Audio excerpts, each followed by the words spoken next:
one of the benefits that I have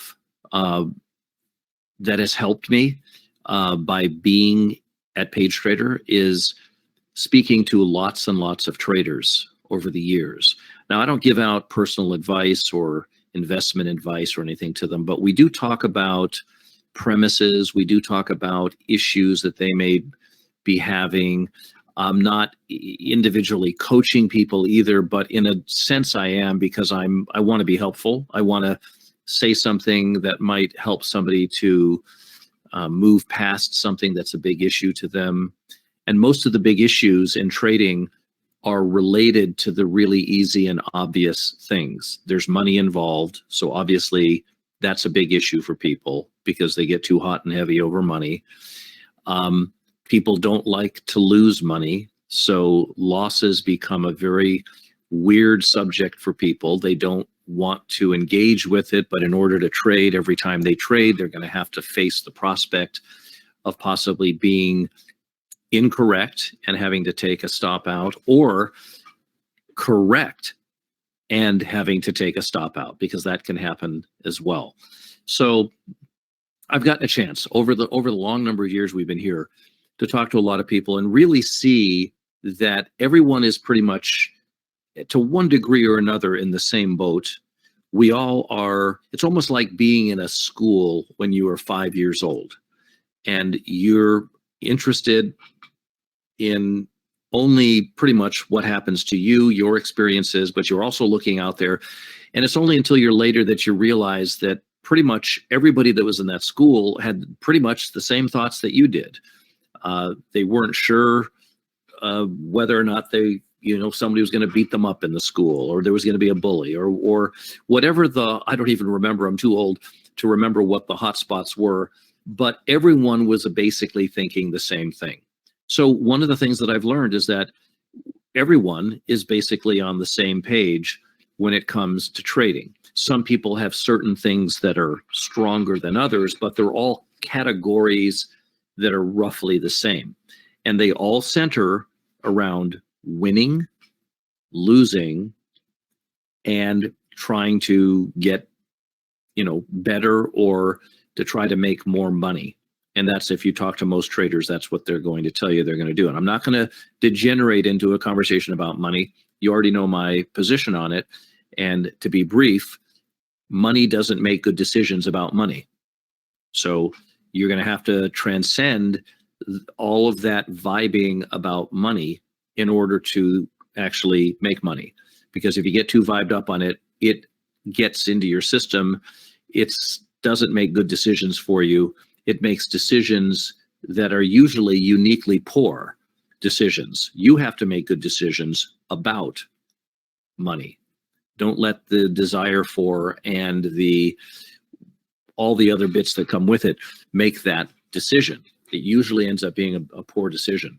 So everyone has the same kind of things on their mind. And really the only thing that differentiates finally at some point is that you either get better at trading and you have come up with something that really works for you. Are there really universal right and wrong things to do? I think to some degree there are. I think it's not a great idea to add to losing positions, which is a technique that I did use for some time. Instead of being wrong, I would add to my position, knowing that the market would eventually turn and so on. And the problem with that is that it works enough so that it seems like it's a good idea. But when the market really is going to have a big move, it's not just a recipe for disaster, it is a disaster. So you end up learning that you really can't do that. That isn't something that you would want to do under really most circumstances. There have been, I just want to say, I don't do that anymore, but there have been times where an original position is in play and the market does something that might be a surprise, but it is at another spot that I would be buying at anyway. And, just full disclosure, I would sometimes place a new position there because I'm expecting from that point a move up to something. And if it does what I'm thinking it's going to do, then I'm going to be getting out of both positions and everything's going to be okay. And quite often that works. In order to do that, you have to know it's not money making the decision. It is you understanding that something happened, but now the market's at a position that you'd be buying anyway. So if you have that understanding, then that could help you to use the add to a losing position only one time. You can't do it more than once, but I have done that, I just will say. So let me draw it out and show you what that might look like. You know, it could be that we bought, let's just say we bought somewhere in here, you and I, let's say we're trading, we bought here, and maybe the position's in our lead and it's looking like it's going to go do something good.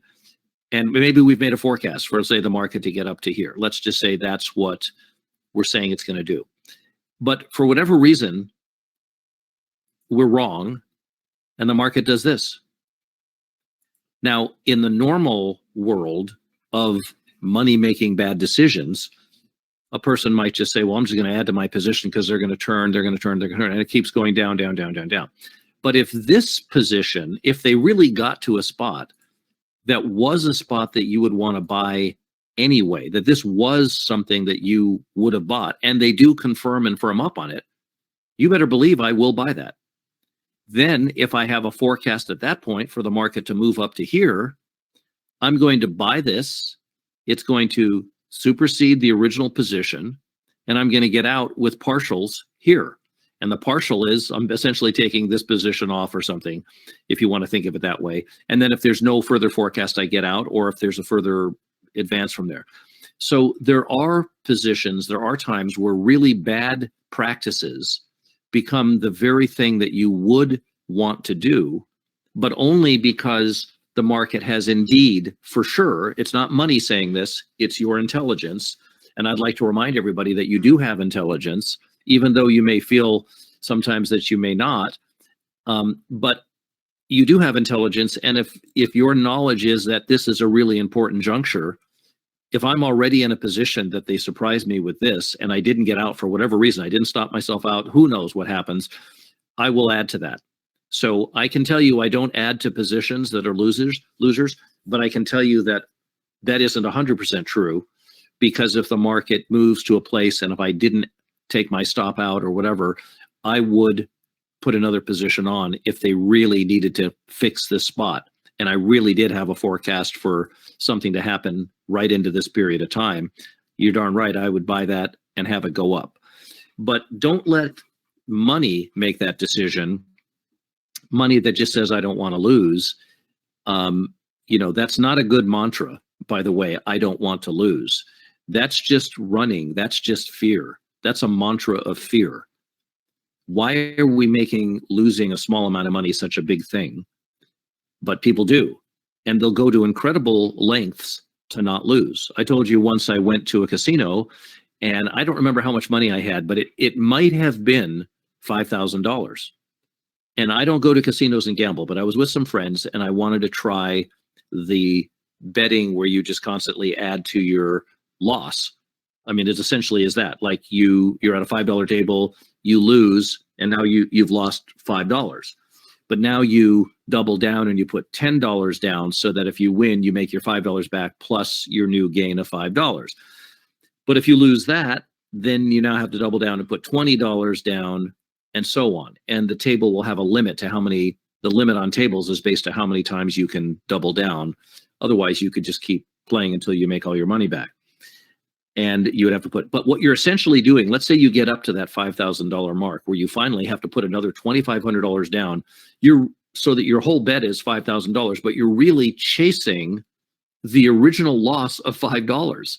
I mean, think of the ridiculous position that money got you into, that you're at a point where you're willing to risk $5,000, the limit of the table, in order to get back the $5 that you originally just lost. You could have just lost it and gone on with your day and not made a big deal about it, or just gone on playing blackjack without making a big deal out of it. But instead you went through this whole cycle of doubling down to capture that original $5 back. And you get into the most ridiculous positions that don't seem that ridiculous until you really think about it.